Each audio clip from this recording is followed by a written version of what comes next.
হাতে চুড়ি খুব একটা বেশি পরি না, কিন্তু চুড়ি কিনতে খুব ভালো লাগে।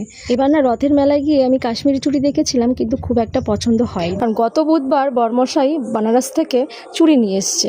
তোমাদের সবটাই বলেছিলাম যে বরমশাই ভোলে বাবার কাছে গেছে পুজো দিতে, এবার ওখান থেকে ফেরার পথে আমার জন্য চুড়ি নিয়ে এসছে।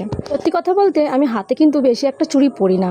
এই যে শ্রাবণ মাস এসছে বলে মা চুড়ি কিনে নিয়ে এসেছিলো, তাই কিন্তু আমি হাতে পরে আছি। শুনি যে এই শ্রাবণ মাসে সবুজ চুড়ি পরা ভালো, তাই পরে আছি।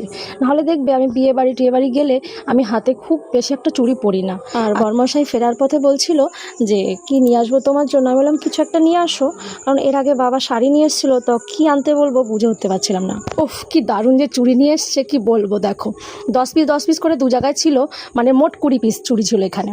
ও মাল্টি কালার চুড়ি, মানে পরি আর না পরি দেখতেই মনে হয় চোখে শান্তি লাগছে। আমার বরমশাই কিন্তু কখনো এভাবে চুড়ি কিনে নিয়ে আসেনি আমার জন্য, কারণ আমি কখনো ওকে বলিনি। আর এবারে নিজে পছন্দ করে চুড়ি কিনে নিয়ে এসছে। দেখো ছোট্ট ছোট্ট স্টোন ছিল চুড়িগুলোর মধ্যে। আর হ্যাঁ, তোমাদের কেমন লাগলো অবশ্যই কিন্তু জানিও।